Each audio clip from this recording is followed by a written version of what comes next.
Class 10th गणित chapter 1 जो आपका वास्तविक संख्या है, इससे हम गिनकर 10 सवाल आपके लिए लाए हैं और यही 10 सवाल बिहार बोर्ड घुमा फिरा के हर साल पूछता है। अगर ये 10 सवाल आप बनाने के लिए सीख गए या ये 10 सवाल आपको बनाने के लिए आता है तो आप निश्चिंत रहिए, चैप्टर 1 से कोई भी प्रश्न आपके बोर्ड एग्जाम में आएगा आपसे नहीं छूटेगा। तो चलिए 10 सवाल शानदार सा हम यहाँ देखने वाले हैं। ठीक है, हर साल यही सवाल पूछा जाता है, आपका फुल रिवीजन हो जाएगा। उम्मीद करते हैं कि चैप्टर 1 आपने पूरा ढंग से पढ़ लिया होगा, है ना। उसी के आधार पर ये 10 सवाल हम लोग आपको करवाने वाले हैं। वास्तविक संख्या चैप्टर 1 गणित क्लास 10th, है ना। बिहार बोर्ड के लिए ये महत्वपूर्ण वीडियो होने वाला है। पहला सवाल देखिए आपके सामने आ चुका है। पहला सवाल में देखिए क्या कहा जा रहा है। पहला सवाल में कहा जा रहा है कि यूक्लिड विभाजन एल्गोरिथम का प्रयोग करके हमें 867 और 255 का जो है क्या करना है, एचसीएफ ज्ञात करना है। क्या करना है, एचसीएफ ज्ञात करना है। तो यूक्लिड विभाजन एल्गोरिथम का अगर हमें प्रयोग करना है तो सबसे पहले भाग विधि से इसका एचसीएफ निकालेंगे। एनसीईआरटी का भी सवाल है और एग्जाम में भी बहुत बार बोर्ड में ये पूछा गया है। तो 255 छोटी संख्या है, इसको बी बना लो, और 867 बड़ी संख्या है, इसको ए बना लो। तो आप कितना बार में भाग लगाइएगा, तो देखिए कैसे दिमाग लगाना है, गुना तो करते ही रहिएगा। देखिए यहाँ क्या है 86, यहाँ क्या है 25, तो 25 दिया 75 और 25 चौक 100। तो 3 बार में अगर लगाएंगे तो यहाँ लग जाएगा। आइडिया लेना कि कितना बार में लगाना है।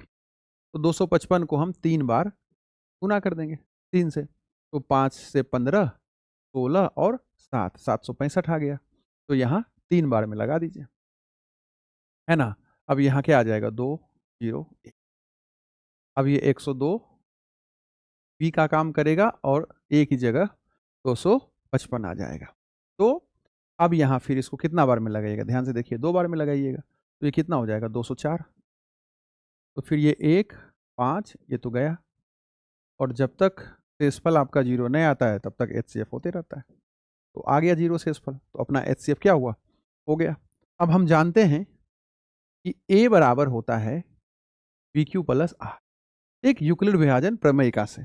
अब इसी पे हम क्या करेंगे, जो अपना भाग हुआ है उसको रख देंगे। यहाँ से यहाँ तक एक भाग हुआ, आपको पता होना चाहिए कि यहाँ जो संख्या लिखा है उसको ए बोलते हैं, यहाँ जो संख्या लिखा है उसको बी बोलिएगा, भागफल की जगह जो लिखा है उसको क्यू, और शेषफल जो बचता है उसको आर बोलते हैं। यही आपका यूक्लिड विभाजन प्रमेयिका है। तो चलिए यहाँ संख्या रखिए आप।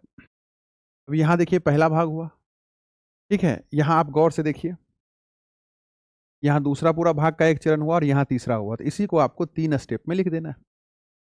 तो पहला स्टेप में देखिए, पहला स्टेप में आप देखिए कि ए का काम कौन करेगा, जो बीच में है, तो 867 लिखिएगा ए की जगह। फिर बराबर का है तो बराबर का साइन दीजिए। बी क्यू का मतलब क्या है, बी गुने क्यू। तो बी आपका क्या है 255, क्यू आपका क्या है 3, तो लिख दीजिए 255 गुने 3 प्लस आर, आर की जगह क्या लिखिएगा 102, शेषफल क्या था 102। आगे बढ़ जाइए, अब दूसरा भाग में आइए, ए का काम कौन करेगा 255, तो यहाँ लिखिए 255। ठीक है, हर साल ये सवाल एग्जाम में आएगा, नंबर चेंज हो जाएगा अलग बात है, लेकिन सवाल आएगा। लिखिएगा 255 बराबर 102 गुने 2 प्लस शेषफल आपका है 51, तो यहाँ लिख दीजिए 51। आ रहा है बात समझ में। चलिए आगे बढ़िए, अब तीसरा भाग में देखिए, ए का काम कर रहा है 102, 51 गुने 2 प्लस 0, तो आर आ गया 0, आर आ गया 0। इसलिए यूक्लिड विभाजन एल्गोरिदम से आपका एचसीएफ जो है 255 और 867 का क्या आ गया 51। जो आपका लास्ट बी होता है, जो लास्ट आपका होता है जिससे शेषफल 0 बना, वही आपका क्या कहलाता है, वही आपका एचसीएफ कहलाता है। तो 51 इसका एचसीएफ आ गया। ठीक है, उम्मीद करते हैं ये सवाल आपको समझ में आया होगा। आगे बढ़िए, दूसरा महत्वपूर्ण सवाल देखिए, ये इसी साल 2026 में देखो बोर्ड में आया कि वह संख्या आप हमको बताइए, ठीक है, वह संख्या आप हमको बताइए, बड़ी से वह बड़ी संख्या हमको बताइए जो इसको भाग लगाएगा तो शेषफल 5 बचेगा। मतलब ऐसा संख्या लाना है जो इसको भी भाग लगाए तो 5 शेषफल बचे, इसको भी भाग लगाए तो 5 शेषफल बचे। देखिए बड़ी संख्या का जिक्र कर रहा है तो हम इसका एचसीएफ निकालेंगे। ये तो छोटा सा बात आपको समझ में आता होगा, बड़ी से बड़ी संख्या, अधिकतम, इस तरह का जब टर्म यूज रहता है तो बहुत ज्यादा चांस है कि एचसीएफ ज्ञात होता है, महत्तम ज्ञात होता है। आप कहिएगा ठीक है सर, लेकिन बालक शेषफल 5 बचना चाहिए। देखो अगर हम लिखें 6, ठीक, 6 30 को भाग लगा रहा है पूर्ण रूप से, हाँ सर। और अगर हम 6 को अब यहाँ 5 बढ़ाकर 35 से भाग लगाए तो 5 बार में लगाइएगा, शेषफल क्या बचा 5 बचा। तो 6 30 को पूर्णतः भाग लगा रहा था, 5 बढ़ा दिए तो शेषफल 5 बच गया। अगर 4 बढ़ा देते तो शेषफल 4 बचता। क्यों? क्योंकि 30 को पूर्णतः 6 भाग लगा रहा है। 2 बढ़ा दीजिएगा तो 2 शेषफल आपका बच जाएगा। ठीक है, तो यहां तो पता था ना भाई कि हम 6 से भाग लगा रहे हैं, तो 6 30 को पूर्णतः भाग लगा रहा है, लेकिन यहां तो अब आपको पता नहीं है कि वो संख्या कौन है। तो अगर इस दोनों का डायरेक्ट हम एचसीएफ निकाल दिए, मान लो इसका एचसीएफ आ गया ए, अगर इस दोनों का एचसीएफ निकाले ए आ गया तो ए इसको भी भाग लगा देगा पूर्णतः और ए इसको भी भाग लगा देगा पूर्णतः, लेकिन शेषफल तो 5 बचना चाहिए। ऐसा संख्या हमें पता लगाना है जो इस दोनों को भाग लगाएं तो शेषफल क्या बचे? 5 बचे। अगर इस दोनों का डायरेक्ट आप एचसीएफ निकाल दीजिएगा तो शेषफल तो 0 बचेगा, 5 शेषफल बचना चाहिए। तो हम क्या करेंगे, इसमें 5 घटा देंगे और इसमें भी 5 घटा देंगे। तो जब 5 घटा दीजिएगा, शेषफल वाला सवाल आएगा तो यही करना है। 5 जब घटाइएगा तो ये बन जाएगा 240 और ये बन जाएगा 1032। अब इसका जब एचसीएफ निकालेंगे तो जो संख्या आएगा वो संख्या क्या करेगा, इसको पूर्णतः भाग लगाएगा।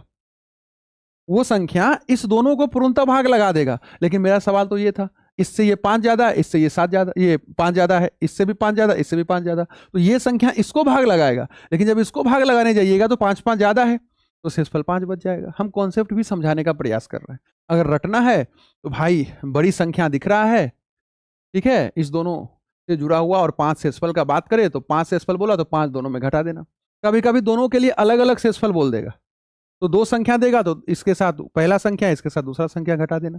यहाँ तो 5 ही दोनों के लिए दिया है। कभी बोल देगा कि शेषफल इधर 5 बचे इधर 7 बचे, तो इधर 5 घटाना इधर 7 घटाना। नहीं समझे बात? तो आप एचसीएफ निकालिएगा, तो किसी भी विधि से निकालिए। अभाज्य गुणनखंड ही लगा देते हैं। 240 है, 2 से भाग लगाइए 120, 2 से भाग लगाइए 60, 2 से भाग लगाइए 30, 2 से भाग लगाइए 15, 3 से भाग लगाइए 5, 5 से भाग लगाइए 1। अब 1000 कितना 32 हो जाएगा। 5 घटा देना है ना भाई, क्योंकि 5 शेषफल हमें चाहिए। तो फिर 2 से भाग लगाइए 516, फिर 2 से भाग लगाइए कितना 258, 2 बार में लगाइएगा 11 5, हाँ ठीक है। फिर 2 से भाग लगाइए तो कितना आ जाएगा 1 2 और 9, सही है। इस बार 3 से भाग लगाइए तो 43, 43 अभाज्य संख्या है, भाग नहीं लगेगा। यानी 240 बराबर क्या प्राप्त हुआ, 240 बराबर प्राप्त हुआ 1 2 3 4, यानी 2 पे पावर 4, 3 पे पावर 1 और 5 पे पावर 1, है ना। और 1032 बराबर क्या लाए, 1032 बराबर आया 1 2 3, यानी 2 पे पावर 3 और 3 पे पावर 1 और 43। हमें क्या ज्ञात करना है, इसका एचसीएफ ज्ञात करना है। हमें इस दोनों संख्या का एचसीएफ ज्ञात करना है। और एचसीएफ में एच का मतलब क्या है, हाईएस्ट, तो इसका उल्टा क्या होगा, हाईएस्ट का मतलब सबसे अधिक ज्यादा, उल्टा का मतलब कम, अधिक का उल्टा कम। तो बालक हमें कम पावर लेना। एचसीएफ जब भी निकालिएगा तो जो दोनों में मिल रहा होगा ना उसका कम पावर आपको ले लेना है। तो 2 यहां भी है 2 यहां भी है तो कम पावर ले लीजिए, 2 पे पावर 3। बात आया समझ में? 3 यहां भी है 3 यहां भी है, दोनों पे सेम ही पावर है तो कम कुछ नहीं है, तो यही ले लीजिए। 5 इधर नहीं है 43 उधर नहीं है, तो जो दोनों में मिला और जो कम पावर रहेगा उसको उठा के लिख दीजिए। 2 पे पावर 3 का मतलब 8, 2 3 6 मत बोल देना। तो ये हो गया तुम्हारा 8 और ये है तुम्हारा 3, यानी 24।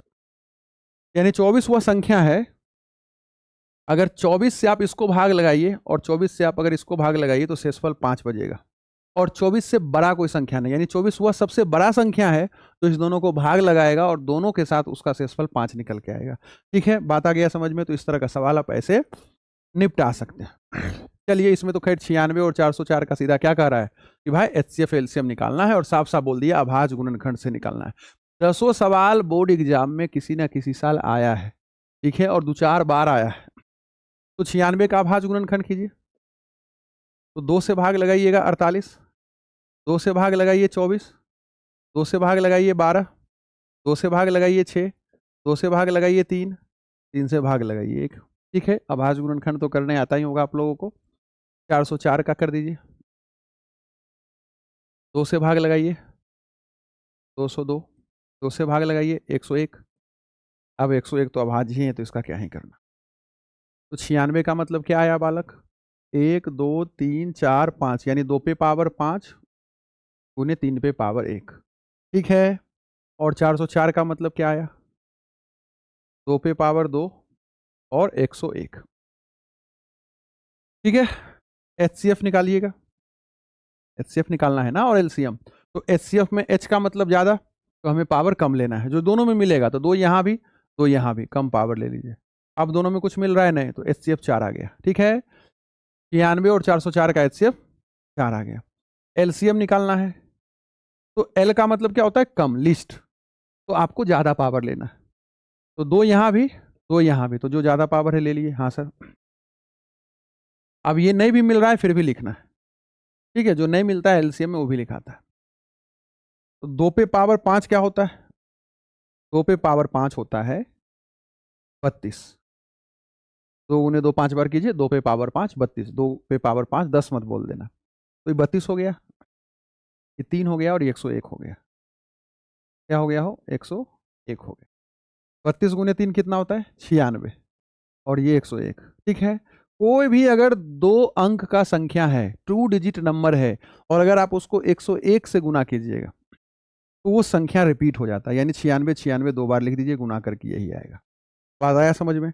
आप कहिएगा हाँ सर। ठीक है, फिर से सुनो, देखो बहुत बढ़िया बात बता रहे हैं। कोई भी अगर 2 अंक का संख्या है, 2 अंक का संख्या समझ में आता है, 10 से लेकर 99 तक जितना भी संख्या है क्या है, वो 2 अंक का है। तो 2 अंक का कोई भी संख्या है, अगर आप उसको गुना करते हैं किससे, 101 से, तो वही संख्या 2 बार लिख दीजिए, सिंपल। ठीक है, जैसे मान लो हम गुना कर रहे हैं 96 को किससे, 101 से।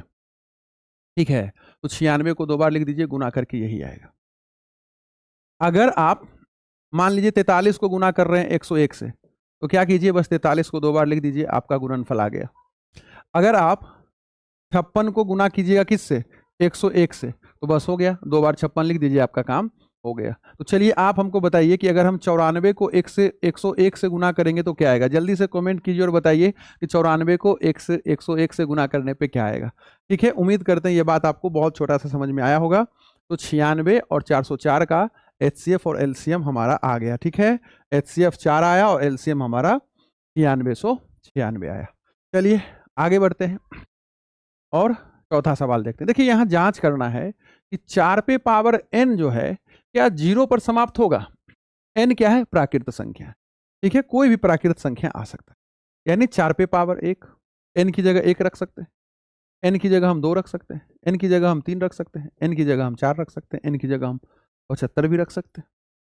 तो 4 पे पावर 1 का मतलब 4, 4 पे पावर 2 का मतलब 16, 4 पे पावर 3 का मतलब 64, और 4 पे पावर 4 का मतलब 64 गुने 4 कितना हो जाएगा, 256।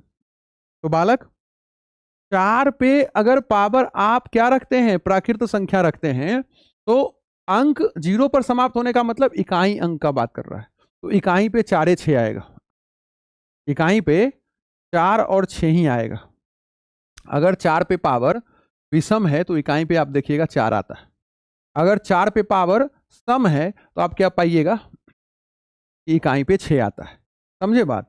तो सिंपल सा ये मतलब है। तो 4 पे पावर n कोई भी प्राकृत संख्या हो सकता है, तो आप क्या पाइएगा, इकाई स्थान पे 4 आएगा या 6 आएगा, कभी इकाई स्थान पे 0 नहीं आ सकता। समझे हम क्या कहना चाह रहे हैं? तो ये जांच करने के लिए कह रहा है, मतलब हमें तर्क देना पड़ेगा। जांच करने के लिए कह रहा है मतलब हमें तर्क देना पड़ेगा। ये बात तो आपको समझ में आ गया होगा कि 4 पे अगर कोई भी हम प्राकृत संख्या क्या करें, पावर के रूप में रखें, तो वो 0 पे नहीं समाप्त होगा, मतलब उसके इकाई पे 0 तो नहीं आ सकता है। समझे? तो तर्क देना है, तो आप बोलिएगा कि कोई भी संख्या 0 पे, कौन संख्या 0 पे समाप्त होता है, वो कौन सा संख्या है जिसके इकाई स्थान पर 0 आएगा, जो 10 से भाग लगता है। जो संख्या 10 से भाग लगता है उसी के इकाई स्थान पे 0 आ सकता है।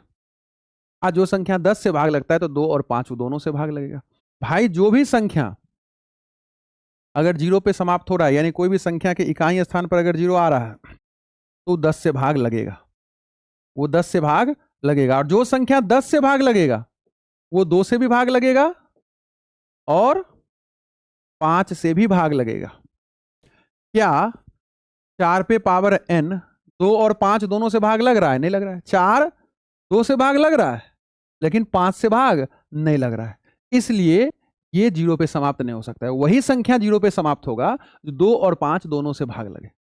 तो यहां बेस हमारा 4 है, तो 4 2 और 5 दोनों से भाग नहीं लग रहा है, इसलिए 0 पे समाप्त नहीं होगा। उम्मीद करते हैं कि आपको बात समझ में आया होगा। अगर एग्जाम में लिखना है, क्योंकि एग्जाम में आया था, तो ये तर्क आप दे सकते हैं। आपके एग्जाम्पल का भी सवाल है, ये तर्क आप दे सकते हैं कि भाई यदि किसी n के लिए संख्या 4 पे पावर n शून्य पर समाप्त होगी तो वो 5 से विभाज्य होगी।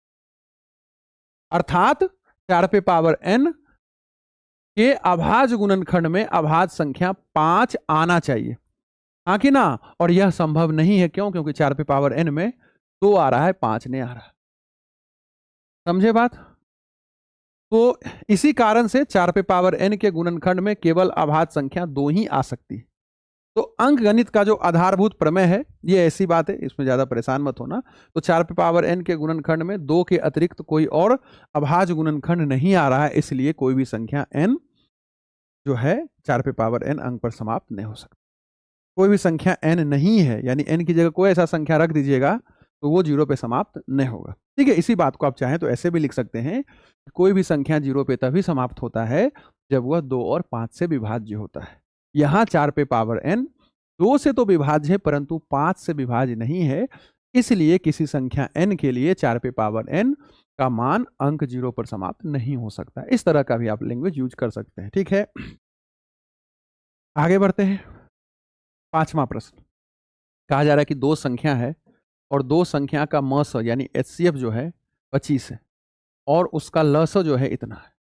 ठीक है, और एक संख्या 161 है, तो दूसरी संख्या आपको बतानी है। तो आपको पता होगा कि अगर 2 संख्या का HCF LCM आप निकालते हैं तो दोनों संख्या और HCF LCM के बीच कुछ संबंध होता है। वो संबंध क्या होता है भाई? तो मस जो आता है संख्या का 2 संख्या पे ही सिर्फ लागू होता है, और जो लस आता है संख्या का HCF LCM उसको गुना कीजिएगा तो गुना करके वही दोनों संख्या के बराबर हो जाता है, पहली संख्या गुने दूसरी संख्या। ये तो बात आपको पता होगा। जिस 2 संख्या का HCF LCM निकाले उस दोनों को गुना कर दीजिए, उस दोनों संख्या का जो HCF LCM आया उसको आप गुना कर दीजिए, हमेशा वो बराबर आएगा। 2 संख्या के HCF और LCM का गुणनफल उसी दोनों संख्या के गुणनफल के बराबर होता है। ये बात आप पढ़े भी होंगे, नहीं पढ़े हैं तो हम पढ़ा रहे हैं जी, पढ़िए। मसो क्या है 23, यहां लिख दीजिए 23। लसो क्या है 1449, लिख दीजिए 1449। पहली संख्या क्या है जी 161 है ना, जो एक संख्या दिया उसको पहली संख्या बोल दो, और दूसरी संख्या हमको नहीं पता है तो चलिए x इसको बोल देते हैं। तो बालक अब 161 गुना हम इधर भेज दीजिए, भाग हो जाएगा, है ना। अब बालक क्या करोगे, क्या करोगे? 23 इसको कितना बार में काट देगा? 7 बार में काट देगा। 23 सत्ते 161 होता है। 7 इसको काट सकता है कितना बार में? 2 बार में काटा 14, 4 आया 0 और 9, तो मेरे ख्याल से x का मान 209 आ जाएगा। ठीक है, देख लेना अगर कैलकुलेशन में कहीं गलती हुआ हो तो इतना कैलकुलेशन तो आप लोग कर ही सकते हैं, 10वीं के विद्यार्थी हैं। हम आगे बढ़ते हैं बालक। 6ठा सवाल देखो, कहा जा रहा है कि 2.47 है, इसको p/q के रूप में बदलिए। तो रेकरिंग वाला संख्या को p/q के रूप में अगर बदलना है तो कैसे बदलिएगा? जो संख्या दिया है उसको पहले x मान लीजिए। ठीक है, इसको क्या मान लिए हम? x मान लिए। क्या मान लेना है इसको बालक? x मान लेना है। ठीक है सर, अब x मान लिए मतलब क्या? जिस पे रेकरिंग उसको कम से कम 2 बार रिपीट कर दो। रेकरिंग का मतलब क्या है कि बहुत बारी है, इसको हम क्या किए 2 बार लिखकर समीकरण 1 यानी इसका नाम 1 रख दिए। ठीक है, आप कहिएगा ठीक है सर। अब जितना अंक पे रेकरिंग है, कितना अंक पे रेकरिंग है? 2 अंक पे रेकरिंग है, तो उसको क्या कीजिए दशमलव से इधर ले आइए। इधर लाने का मतलब क्या है? 100 से गुना कर दीजिए। ठीक है, समीकरण 1 में हम दोनों तरफ 100 से गुना कर रहे हैं, तो x है ये बन जाएगा 100x, 100 से गुना कीजिएगा तो 100x हो गया।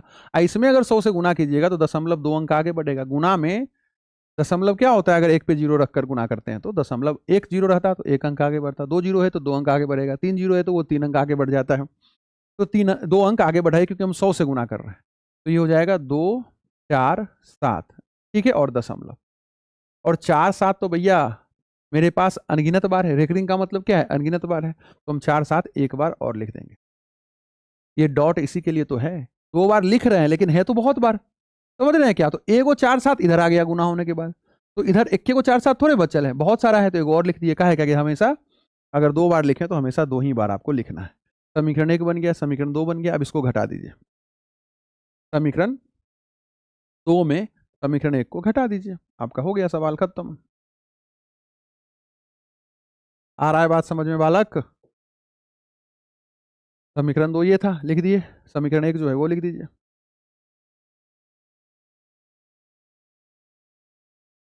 ठीक है, अब इसको घटाइए। देखिए यहाँ कुछ नहीं तो 1 है, तो ये हो जाएगा 99x। और देखो ये कितना हो जाएगा, 245। हाँ सर। और ये तो सब आपस में घट के 0 हो गया। ऐसी 4 7 जितना होगा सब 0 हो गया। यानी आपका क्या बना, 99x बराबर बना 245। तो x बराबर क्या बनेगा, 245/99।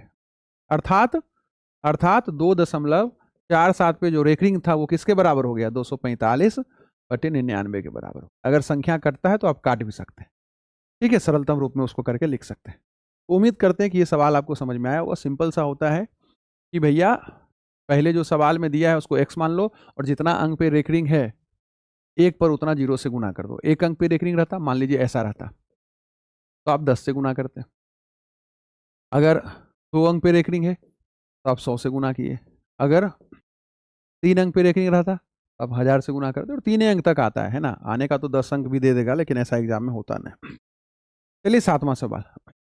हर साल ये सवाल आता है, डिजिट चेंज कर देगा, लेकिन हर साल ये सवाल एग्जाम में आएगा। तरीका क्या है बालक, हमें इसको सिद्ध करना है अपरिमेय संख्या। हमें पता है अगर ऑब्जेक्टिव में ही सवाल आएगा तो इसको हम लोग अपरिमेय ही बोलेंगे, लेकिन अब चूंकि यहां सिद्ध करना है तो तर्क क्या होता है कि 3 + 2√5 क्या है, 3 + 2√5, इसको दिखाना है अपरिमेय संख्या। तो हम लोग इसको मान लेंगे परिमेय संख्या, उल्टा मान के चलेंगे कि जी 3 + 2√5 एक परिमेय संख्या हो गया। तो अगर ये परिमेय संख्या हो गया तो परिभाषा के अकॉर्डिंग अब ये जो 3 + 2√5 है तो p/q के रूप में लिखा सकता है, क्योंकि कोई भी परिमेय संख्या p/q के रूप में लिखा सकता है, जहां p और q पूर्णांक है, q 0 के बराबर नहीं है। भाषा भी हम आपको बता देंगे। ठीक है, इसका पैनल पीडीएफ हम आपको टेलीग्राम पे भेज देंगे। ठीक है, तो सारा सॉल्यूशन भी आपको मिल जाएगा और क्वेश्चन भी आपको मिल जाएगा। टेलीग्राम चैनल का लिंक डिस्क्रिप्शन में है, जो नहीं जुड़ा है वो जुड़ जाओ। देखो, तो p/q मान लिए, और अब क्या करो, जो रूट वाला संख्या है ना उसको अकेला एक तरफ छोड़ दो, बाकी सबको उधर भेज दो। तो पहले 3 क्या है प्लस में, उधर भेजो माइनस हो जाएगा। समझे? अब इसका एक भिन्न का घटाव कर दीजिए। ये सब तो मुझे लेबे करता होगा। अब √5 को अकेला करना है तो 2 को भी इधर लाइए, 2 गुना में इधर आएगा तो भाग, अर्थात नीचे चल जाएगा। इसको समीकरण 1 बोलिए। अब आप क्या देख रहे हैं, खुद देखिए। ये जो है एक पक्ष इसका अपरिमेय है और एक पक्ष आपका परिमेय है। PQ तो पूर्णांक है तो ये परिमेय हो जाएगा ना। हाँ, तो भाई ये परिमेय आई अपरिमेय कभी संभव है? दोनों दो ध्रुव हो गया। पूर्व और पश्चिम एक कैसे हो सकता है? पूर्व कहाँ, पश्चिम कहाँ, जस्ट अपोजिट। तो परिमेय और अपरिमेय, समझ रहे हैं क्या? दोनों दो चीज हो गया, यानी विरोधाभास हो गया। जो हम इसको परिमेय माने वो गलत हो गया। परिमेय माने तो परिमेय की तरह इसको ट्रीट किए, लेकिन आगे चल के पता चला कि भाई तो संभव ही नहीं है। परिमेय और अपरिमेय कैसे बराबर हो सकता है? दोनों दो चीज है, यानी जो हम माने उसका विरोधाभास हो गया, उसका उल्टा हो गया, यानी गलत है मेरा मानना। तो यही यहाँ पे भाषा यूज कर देना है। हम लिख के भी लाए, आपको बता देंगे। यदि संभव हो तो माना कि 3 + 2√5 एक परिमेय संख्या है, तब परिमेय संख्या के परिभाषा के अनुसार 3 + 2√5 बराबर p/q, जहां p और q पूर्णांक। इतना लिख देना है। उसके बाद ये मैथमेटिकली आपको कर देना है। उसके बाद लिखना है कि समीकरण 1 का दायां पक्ष परिमेय संख्या है, परंतु बायां पक्ष एक अपरिमेय संख्या है जो कि विरोधाभास उत्पन्न करता है। इसलिए मेरा मानना कि 3 + 2√5 एक परिमेय संख्या है गलत है। अतः 3 + 2√5 एक अपरिमेय संख्या है। ये क्वेश्चन आंसर की तरह आपको ध्यान रखना। ठीक है, जो बात बोले वही यहाँ पे लिखा हुआ है। ठीक है बालक, जो समझाए वही सब यहाँ लिखा हुआ है। इसको एक बार आप देख लीजिएगा। पैनल पीडीएफ हम आपको टेलीग्राम पे भेज देंगे। देखिए सवाल 2026 में आया है, ताजा ताजी सवाल आया है, देख लीजिए। सवाल है कि 2√27 और 3√12 अपॉन 4√3 का वैल्यू क्या होगा। ज्यादा नहीं, बस इतने समझ लीजिए कि रूट जैसे 27 है, 27 को अगर तोड़िएगा तो 3 × 3 × 3 होगा। हाँ सर, तो जिसका जोड़ा लग जाता है रूट के अंदर गुना में वो बाहर हो जाता है, यानी √27 को आप लिख सकते हैं 3√3, जोड़ा लग गया तो 1 3 बाहर होगा, 2 3 है ना, इसलिए बाहर हुआ तो 1 3 बाहर हुआ। आप नहीं समझ रहे हैं क्या? देखो √27 को हम क्या लिख सकते हैं, 9 × 3, तो 9 का वर्गमूल निकल गया तो 3 हो गया, 3 अंदर में रह गया, यानी √27 को हम 3√3 लिख सकते हैं। बात आ रहा है समझ में? उसी तरह से √12 है, तो इसको 4 × 3 लिखिए, तो 4 का वर्गमूल 2 हो जाएगा, तो 2√3 हो जाएगा। अब यहां आइए, तो 2 की 2, भैया 2√27 का क्या मतलब है, 2 × √27, ठीक, समझाने के लिए समझ लो। तो 2 की 2 गुने √27 का क्या मतलब हुआ, देखो 3√3, तो हम 2 की 2 गुने और √27 को लिख रहे हैं 3√3, 3√3 प्लस की प्लस, फिर 3 दीजिए, गुना √12 को लिख दीजिए आप 2√3, और नीचे 4√3, √3 थोड़े कुछ होगा बाहर। अब देखो 3 और 2 जो बाहर में बन गया 6, हाँ सर, 3 और 2 बन गया 6, हाँ सर, और नीचे 4, ठीक है, 6√3, 6√3 हो जाएगा 12√3। अरे आ रहा है समझ में? आप कहिएगा हाँ सर। बाहर वाला संख्या जुड़ता है, अंदर वाला संख्या रूट के जोड़ घटाव में नहीं जुड़ता है। तो भाई यहां 4 है रे, तो √3 कट गया, 4 12 को काट के 3 ला दिया, ठीक है, फिर से समझ लो, 2 की 2, √27 मेरा हुआ 3√3, तो 3√3 लिख दिए, प्लस की प्लस, 3 की 3, √12 का मतलब 2√3 लिखा गया, नीचे एज इट इज, तो ये भी बन गया 6√3, ये भी बन गया 6√3, नीचे 4√3, 6√3 6√3 हो गया 12√3, और नीचे 4√3, 4 12 को काट के 3 कर दिया, √3 अपने कट गया। तो ये हमारा आंसर आ गया, 8वां प्रश्न खत्म। 9वां पे आओ, आसान सवाल है, कह रहा है इसको PYQ के रूप में लिखिए। देखिए बिना रेकरिंग वाला संख्या